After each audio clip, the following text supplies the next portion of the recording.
নামে সুন্দরবন, কিন্তু আদতে সেখানকার মানুষের খাদ্যাভ্যাস নিয়ে ভয়াবহ এক রিপোর্ট সামনে এলো।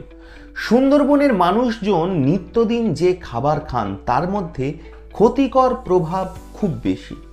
কিন্তু কারা গবেষণা করলেন এই তথ্য, সব বলবো এই গুরুত্বপূর্ণ প্রতিবেদন শেষ অবধি দেখুন। আমি দীপেন্দু, দ্য নিউজ বাংলা লাইভে আপনাদের স্বাগত জানাই। সুন্দরবনের মানুষজনদের খাদ্যাভ্যাস নিয়ে অনুশীলন করার জন্য হরিয়ানার একদল বিজ্ঞানী হাজির জয়নগরে। মূলত সুন্দরবনের মানুষের জীবন বৈচিত্র্য ও খাদ্যাভ্যাস নিয়ে অনুশীলন করার জন্য হরিয়ানার একটা বিজ্ঞান বিভাগের বিশ্ববিদ্যালয় থেকে একদল ছাত্রছাত্রীরা আসেন জয়নগরে। সুন্দরবনের বিভিন্ন ধরনের খাবারের গুণগত মান যাচাই করেন তারা। এছাড়াও জয়নগরের নিমপিট কৃষি বিজ্ঞান কেন্দ্রের সঙ্গে যুক্ত হয়ে হরিয়ানার বিশ্ববিদ্যালয়ের ছাত্রছাত্রীরা সুন্দরবনের বিভিন্ন শাকসবজি থেকে শুরু করে বিভিন্ন ফসলগুলো সম্পর্কে গবেষণাও করছেন। এমনকি সুন্দরবনের প্রান্তিক এলাকার প্রত্যেকটা বাড়ি বাড়ি পৌঁছে বাড়ির খাদ্যাভ্যাস এবং রোজ নামচা অনুশীলন করেন তারা। এই বিষয়ে সঞ্চারী রায় নামে এক ছাত্রী, তিনি বলেন, আমরা প্রত্যেকটা বাড়ি বাড়ি গিয়ে মানুষের জীবন বৈচিত্র্য এবং খাদ্যাভ্যাস অনুসরণ করি। সেই অনুশীলনে উঠে আসে চাঞ্চল্যকর কিছু তথ্য। সুন্দরবনের মানুষরা যে পরিমাণ খাদ্য গ্রহণ করেন তার মধ্যে পুষ্টির যথেষ্ট অভাব রয়েছে।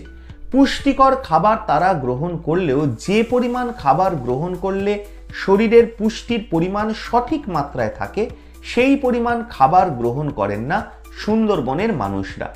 এটা একটা ট্রেনিং প্রোগ্রাম চলছে, ট্রেনিং ঠিক বলবো না, national institute of food technology management NIFTEM, এই ইনস্টিটিউটটা ভারত সরকারের মিনিস্ট্রি অফ ফুড প্রসেসিং ইন্ডাস্ট্রিজের আন্ডারে একটা ইনস্টিটিউট, যেটা ভারতবর্ষের প্রিমিয়ার একটা ইনস্টিটিউট, যেখানে ফুড টেকনোলজি এর উপরে ম্যানেজমেন্ট ডিগ্রি দেওয়া হয়। তো এইখান থেকে 20 জন ছাত্রছাত্রী এবং তাদের টিচার তারা এসছেন। এদের প্রোগ্রামটা হলো ভিলেজ অ্যাডপশন প্রোগ্রাম। তো ওরা আমাদের কৃষি বিজ্ঞান কেন্দ্রকে বেছে নিয়েছে এই প্রোগ্রামটা করার জন্য। সঞ্চারী রায় আরও জানালেন, এমনকি সুন্দরবনের বহু খোলা বাজারে যে সকল পণ্য বিক্রি হয় সেই সকল পণ্যের বেশিরভাগ পণ্য এমন রয়েছে যেটা ফুড সেফটি স্বীকৃতি পণ্য নয়। সুন্দরবনের মানুষরা খাদ্যাভ্যাস নিয়ে যথেষ্ট অসচেতন।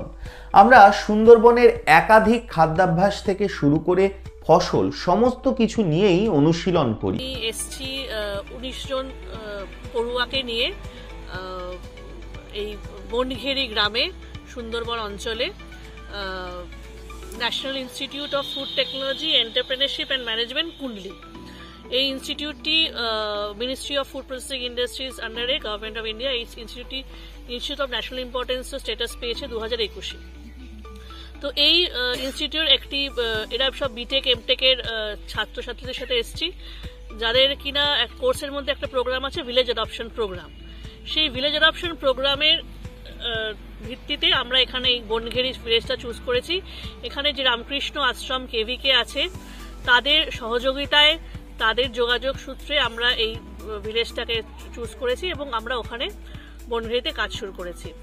যে কোনো স্থান শুধুমাত্র তার প্রাকৃতিক সৌন্দর্যেই কিন্তু উন্নত হয় না, তার সামগ্রিক উন্নতির জন্য প্রয়োজন সেই স্থানে বসবাসকারী মানুষজনেরও সার্বিক সুস্থতা। আর এই দিক থেকে সুন্দরবনের মানুষজনের আরও অনেক বেশি সচেতন হওয়া উচিত, তাই না? আপনারা কি বলেন? আপনাদের মূল্যবান এবং গুরুত্বপূর্ণ মতামত জানান দ্য নিউজ বাংলা লাইভের কমেন্ট সেকশনে। আর দেখতে থাকুন দ্য নিউজ বাংলা লাইভ। দুর্নীতি রাজনীতির বাইরে এই ধরনের সব খবর জানতে চোখ রাখুন কেবলমাত্র দ্য নিউজ বাংলা লাইভে।